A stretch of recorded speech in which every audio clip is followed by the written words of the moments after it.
আজ আমরা আলোচনা করব মানুষের অহংকার কিভাবে দূর হতে পারে। পথ দেখিয়েছেন শ্রীরামকৃষ্ণ। শ্রীরামকৃষ্ণ ছিলেন অবতার পুরুষ, কিন্তু তিনি মায়ের অনুমতি ছাড়া কোনো কাজ করতেন না। মানুষের কথায় সংশয় হলে শ্রী শ্রী ভবতারিণীর কাছে ছুটে গিয়ে সত্যটা জেনে আসতেন। আর আমরা আমাদের পাকামির ঠেলায় অস্থির, না জানা হলো জীবন, না জানা হলো জীবনের অতীত। শ্রীরামকৃষ্ণ বলছেন, কিচ্ছু না, অকপট হওয়ার চেষ্টা করো না কেন। কিন্তু আমরা এমনই উজবুক, ঈশ্বরের সঙ্গেও কপটতা করি। আসলে আমাদের কোনো কিছুতেই বিশ্বাস নেই, সংসারেও নেই, ঈশ্বরেও নেই। গোলেমালে গেঁজে আছি। ট্যাঁ করে সানাই বাজিয়ে প্রবেশ, হরি বল এ প্রস্থান করি। মাঝের অবস্থানটুকুতে অহংকারের হাপরের ফোঁস। ঈশ্বর কৃপা করে সামনে যদি এসে দাঁড়ানো, ভাব্য সেলসম্যান এসেছেন, গুঁড়ো সাবান কি দাঁতের মাজন বিক্রি করতে এসেছে, বিশ্রী ব্যবহার করে ভাগিয়ে দেব। শ্রীরামকৃষ্ণ জানতেন পৃথিবীটা গোলেমালে ভরা, কামকাঞ্চনের পীঠস্থান। মানুষ ভগবান হলেও পৃথিবীতে প্রবেশ মাত্রই বিস্মৃতি ঘিরে আসে। কে আমি, এলাম কোথা থেকে, ভুলে যাই। শ্রীরামকৃষ্ণ বলছেন, গোলেমালে মাল আছে, গোলটি ছেড়ে মালটি নাও। সেই মালটি কি? সেই মালটি হলো নিজের শনাক্তকরণ। তোমার আমিটাকে আগে শনাক্ত করো। অহংকার, শ্রীরামকৃষ্ণ পদ্ধতি বলছেন, বেদান্ত মতে স্বস্বরূপকে চিনতে হয়, কিন্তু অহং ত্যাগ না করলে হয় না।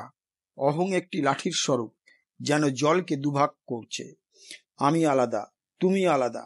সমাধিস্থ হয়ে এই অহং চলে গেলে ব্রহ্মকে বোধে বোধ হয়। শ্রীরামকৃষ্ণ কথা বলছেন তারই এক ভক্ত মহিমা চক্রবর্তীর সঙ্গে। বলছেন, আমি মহিম চক্রবর্তী, বিদ্বান, এই আমি ত্যাগ করতে হবে। তবে বিদ্যার আমিতে দোষ নাই। শঙ্করাচার্য লোকশিক্ষার জন্য বিদ্যার আমি রেখেছিলেন। শ্রীরামকৃষ্ণ পদ বলে দিচ্ছেন, প্রথমে আমিটাকে হটাও, হটালে একটা দরজা খুলে যাবে। সে দরজার এপাশে সসীম, ওপাশে অসীম, এপাশে জগৎ, ওপাশে জগৎ কারণ ব্রহ্ম, ব্রহ্মই ঈশ্বর। এই জ্ঞানটি আঁচলে বাঁধো। সঙ্গে সঙ্গে অহং নিজের বশে এসে গেল। এই জ্ঞানটি আঁচলে বাঁধলেই অহংকার বশে এসে যায়। ব্রহ্মজ্ঞান না হলে অহংকে বশ করা যায় না। নিজের ছায়াকে ধরা বড় শক্ত। অপূর্ব অপূর্ব উদাহরণ। আমি আর আমার ছায়া, দেওয়ালে, মেঝেতে, সিলিংয়ে। আলো অর্থাৎ জ্ঞান যখন দূরে, তখন আমার ছায়া বিশাল এবং তরল। ছায়া ধরা যায় না। আমি আর আমির ছায়াকে এক করা যায়।